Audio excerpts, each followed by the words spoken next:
Olá, você está no Átomo Quântico. Hoje vamos dar uma continuidade sobre os arquétipos.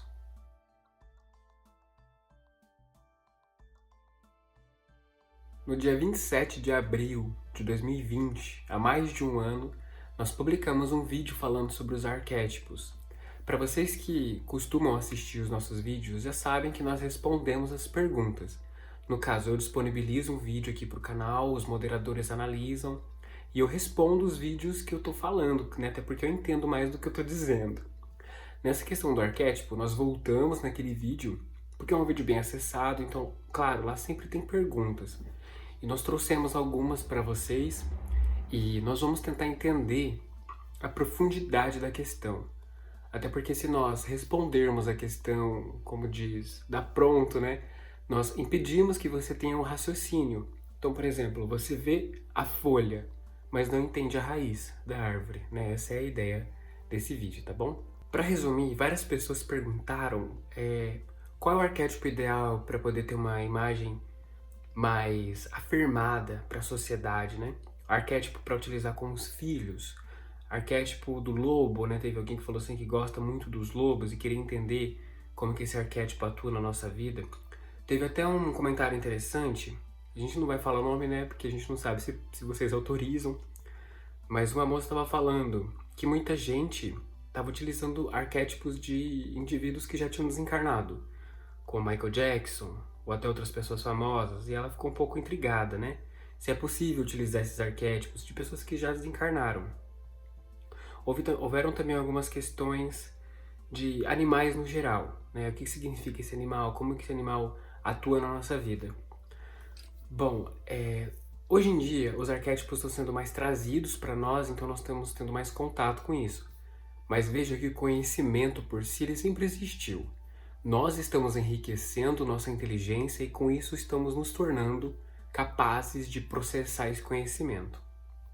Na questão do arquétipo, é a arquitetura divina da existência. É uma perfeição de uma ideia, como você já deve saber. E o aspecto divino, ele por si só ama, então ele ajuda a consciência a conseguir conduzir a sua evolução. Nós temos também recursos profanos, né? Trevosos, aqueles mais infernais.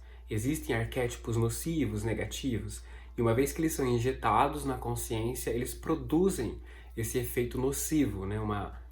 Um comportamento agressivo, uma linha de raciocínio problemática, uma doença, etc. Então, para resumir, o arquétipo seria a força divina, que vem tanto de cima quanto de baixo, simbologicamente falando. Na questão dos animais, é interessante que nós podemos ver que os animais eles têm elementais, as quais eles têm afinidade. Então tem animais aquáticos, que vivem na água, que vivem na terra, no ar e no fogo. No fogo são mais místicos, né, de histórias que nós ouvimos falar, animais celestes, dragões, enfim. Então tá, vamos entender. A questão da água, ela remete muito à emoção e também à matéria, porque a água, não importa onde você coloque ela sempre fica na vertical, ela segue a questão da gravidade, então ela tende a ir para a matéria, ela tende a descer. E ela também sente muitas coisas, então através da água nós conseguimos ter essa sensação da emoção. Então animais, quando são aquáticos, eles trazem essa questão emotiva. Aí que tá. Nós utilizamos vários arquétipos, tenhamos nós consciência disso ou inconsciência disso. O fato é, quando nós conseguimos ter a consciência, nós conseguimos manipular melhor o resultado que nós vamos ter. Na questão dos animais que ficam mais na terra, são mais aterrados, são mais realistas. Então eles evitam sonhar. Então toda vez que está acontecendo um problema, eles falam, não, pera, para tudo. Eles tentam se centrar, se concentrar e tentar se ater ao que está acontecendo. Nós vemos isso com os signos de terra, como touro, né, virgem. Eles são muito aterrados. Quando tem um indivíduo que é meio voadinho, né, como gêmeos, libra ou aquário, eles são mais aéreos. Então para a terra já é um pouco complicada a convivência. Enfim, a questão, a gente estava falando da água, da terra, do ar. O ar a gente acabou de falar, né? Os avoadinhos. É bom porque eles conseguem se concentrar em várias coisas ao mesmo tempo. Então uma questão positiva seria essa capacidade de manejar várias circunstâncias. Então ele tem essa mente mais aberta. vai para o negativo quando ele é muito sonhador, muito sonhadora, foge muito da realidade. Então veja que tem aspectos positivos e aspectos negativos para cada elemental da natureza. Na questão do fogo, por ele ser mais místico, ele lembra mais o espírito. Nós havíamos comentado naquele vídeo que toda a existência é composta por um arquétipo. Então, por exemplo, eu sou um arquétipo, você é um arquétipo. Quando nós pedimos uma ressonância para Hélio Couto, quando nós falamos quero a consciência de tal indivíduo, de tal pessoa, de tal ideia para conquistar tal coisa, enfim, nós estamos herdando um arquétipo de alguém. E veja que a questão do arquétipo ela é um todo, é um complexo mental. No meu caso, ou no seu caso, no ser humano, né? Nós temos a questão emocional, sentimental, a lógica, as memórias, as lembranças. Então é todo um departamento mental que complementa esse arquétipo. Então quando nós pedimos um arquétipo, nós temos que ter consciência do que isso significa. Existe até algumas palestras do Hélio Couto que ele fala que ele só traz arquétipos bons para quem pede. Ele não traz arquétipos negativos, justamente por entender a porta que isso abre. Veja que existem muitos estudos que falam da questão ritualística de como que nós abrimos portais, né? Então, por exemplo, quando nós estamos orando, existe uma frase filosófica que diz que Deus não ouve nossas preces até a menos que seja Ele mesmo que as profira através de nossos lábios. Em outras palavras, Deus nos ouve quando nós aceitamos Ele dentro de nós e assim proferimos o que nós realmente estamos precisando naquele momento. Então veja que a questão da oração, que vem de oratio, é aquela questão de se conectar ao divino, saber se expressar. E o indivíduo que tem essa consciência do saber, ele ama. Então veja que o indivíduo que ama, ele sabe que pouco tem que pedir, ou se quer nada. É pouco a reclamar e muito a agradecer. Estamos trazendo essa questão para justificar os arquétipos positivos. Então nessa questão do que foi perguntado dos animais, dessas pessoas desencarnadas, sim, é possível nós pedirmos um arquétipo ou colocarmos um arquétipo de um indivíduo desencarnado, colocar fotos de papel de parede, fazer uma tatuagem, pintar a parede. Então tudo isso faz com que nós observemos aquilo que é um símbolo. E veja que o símbolo, ele obrigatoriamente, ele é vertical. Ele traz uma ideia divina ou também profana, dependendo da linha que é desejada. Ele traz a nós e desperta isso em nós através da projeção, que é um princípio do universo. E uma outra coisa interessante, nós comentamos aqui algumas vezes com vocês do cuido que é necessário, do que ouvimos, das conversas que nós estamos presentes, do que aceitamos na nossa vida como verdade. Falando nessa questão dessa abertura de portais, quando nós estamos dispostos, nós damos nossa atenção para alguma coisa, nós abrimos alguma coisa dentro de nós. E esse arquétipo desperta em nós o que nós temos em potencial correspondente. Então veja, quando você coloca papel de parede ou alguma coisa que nós comentamos, você desperta em você e reforça em você o que aquilo te representa. Então se você coloca um arquétipo da águia, determinação, aéreo, então ele é muito abrangente, ele é um predador, então ele tem instintos um pouco agressivos, né? Então você desperta isso em você, você reconhece isso, aceita isso dentro de você. Porque a nível de programação, até por DNA e também por antepassados, nós entendemos a simbologia da vida. Então nós vamos vendo que nessas questões de cerimônias, na questão da oração, de você se elevar à sua divindade para despertar em si essa capacidade divina, nós também temos esses rituais negativos, né? De acender vela, de evocar, conjurar, na verdade, um espírito negativo para atingir determinado fim. Então nós vemos que essas cerimônias, elas são portais que são abertos. Da mesma forma que se eu for lá e fizer uma tatuagem, eu estou abrindo alguma coisa dentro de mim, demonstrando que eu aceito aquilo como uma verdade. Então falando da questão da tatuagem, do piercing, que nós já vimos isso também em alguns comentários, a questão do ferro, ele tem muito a ver com Marte, planeta Marte. E isso traz a questão da guerra. Então o indivíduo que tem tatuagem ou que tem piercing, ele é assim, não vamos dizer que é o geral, mas em suma é uma pessoa rebelde, uma pessoa que está disposta a entrar numa batalha. Então se você vê, claro gente, nós não queremos trazer essa questão, né, de nossa, você tem tatuagem, então isso é errado, nossa, pessoas que têm tatuagem, não gente, nós estamos querendo entender o que está acontecendo. Então veja, indivíduos que têm tatuagem ou piercing, normalmente eles têm uma personalidade que é apta ao conflito. Eles gostam de um conflito, mas veja que isso é bom porque isso ajuda a resolver algum problema que está acontecendo. Eles veem o problema, eles querem que aquilo seja resolvido. E quando eles percebem a inércia da sociedade ou dos envolvidos, eles acabam, né, erguendo essa personalidade. Nós também tratamos disso em alguns vídeos, que existe muito a banalização na nossa cultura, né, no questão planetária, todas as culturas, todos os povos. Então nós temos um conceito, quando chega, nossa, todo mundo quer, e depois as pessoas mal aplicam aquilo ou mal interpretam aquilo, acabam perdendo aquilo. É igual o lance do segredo, né? Chegou aqui aquele boom, nossa, todo mundo queria saber e queria entender, só que as pessoas queriam resultados sem entender os meios. Então isso acabou tornando aquele procedimento inviável. E a maioria abraçou aquilo como uma ilusão e descartou aquilo totalmente.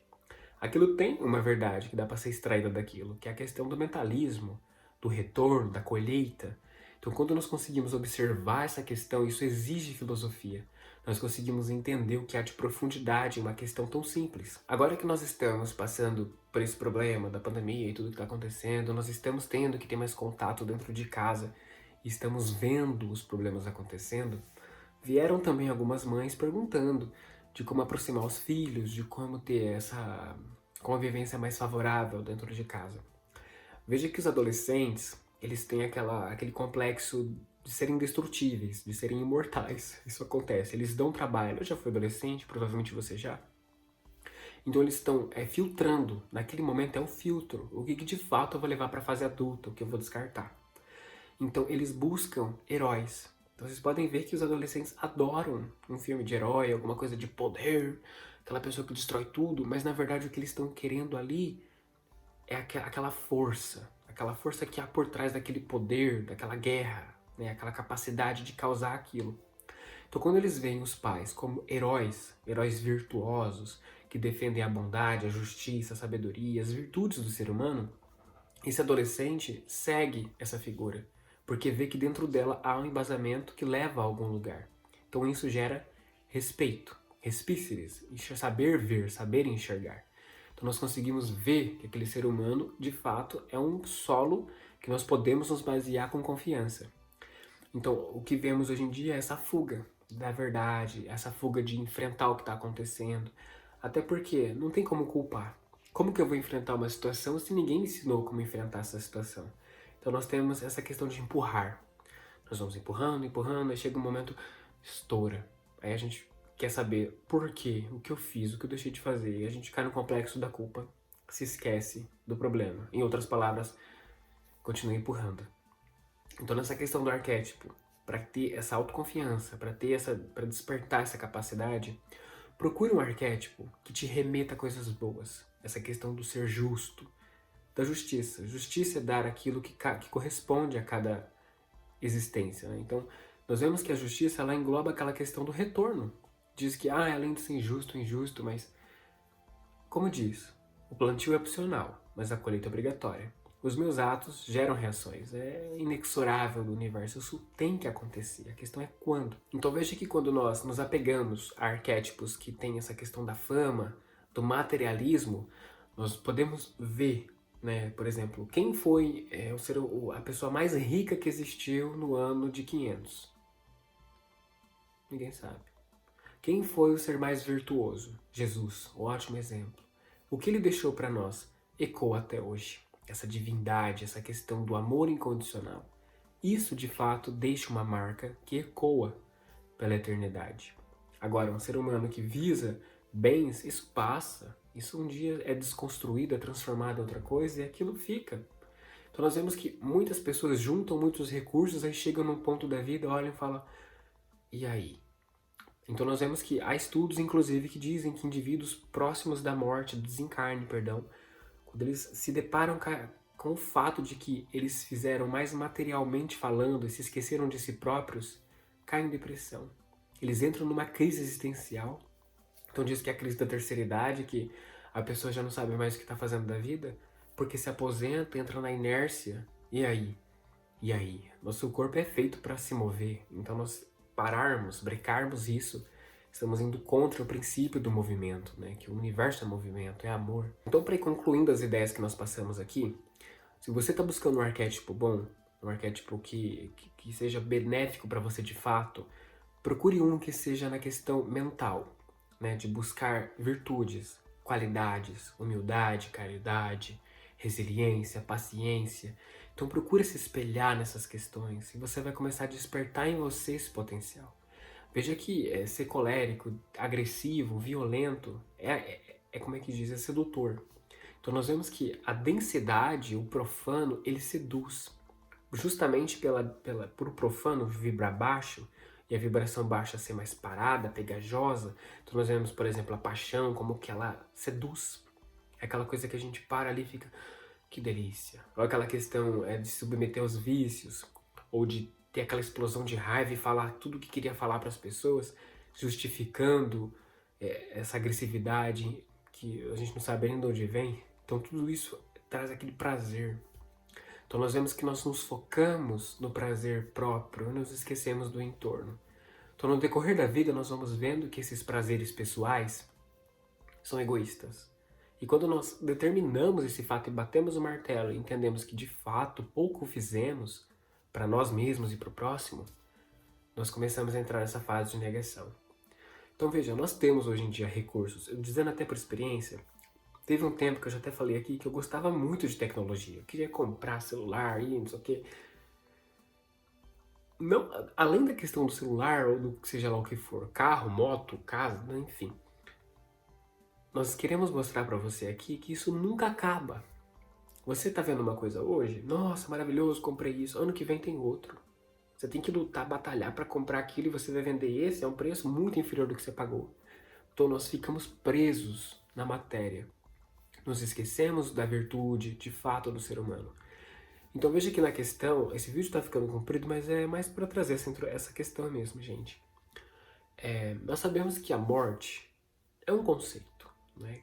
Quando eu desencarnar, esse corpo vai ser transformado em outra coisa, meu espírito vai para outro lugar, a mente é preservada, a consciência é preservada e a matéria se reconstrói. Então, em última conclusão, nada morre, é uma transformação constante. O que morre é essa imagem residual que eu tenho de mim mesmo. E isso me faz mal quando eu tenho apego. A morte me dói quando eu desconheço o que ela representa. Eu não sei o que é, então eu temo aquilo. A questão do medo é essa, né? O desconhecido. O que é isso? Para que isso? Evito, desconheço, afasto, afastamento, né? Dando um conselho direto, evitem músicas que falem de coisas negativas, evitem músicas que mexem muito com o sexual, porque isso prejudica na questão energética. Falamos de verdade. Quando nós ouvimos essas músicas, que essas palavras, vemos esses vídeos violentos, esses filmes, isso desperta em nós uma coisa correspondente. Então vê que na verdade aquele filme é o arquétipo do guerreiro, o arquétipo do lutador, o arquétipo do ladrão. Por que arquétipo? Profano. É um portal que é aberto do inferno, entre aspas, estou sendo dramático, mas que através daquele filme eu vejo um defeito. E ao invés de eu trabalhar naquilo, entender o que aquilo tem de didático, eu me entrego àquilo e me torno o mais próximo possível daquilo. Porque é sedutor. Entendem? Então, se atentem a isso. Procurem enxergar o que há de virtuoso em você. Entenda, nós temos defeitos? Temos. Eu sou estressado às vezes eu falo umas coisas e depois eu me arrependo. Faz parte, gente. Mas nós temos que vislumbrar o que temos de bom. Alimentar isso que temos de bom. Saber que temos defeitos, mas tentar controlá-los. E nós os controlamos à medida que nós temos inteligência. Que nós conseguimos ter essa capacidade de discernimento. De saber, esse meu comportamento vai me levar para onde? Eu quero estar ali? Não, não quero. Então não tem por que eu agir assim. Então nós vamos pensando por essas questões. Ok? Esperamos que você tenha gostado do vídeo. Até a próxima!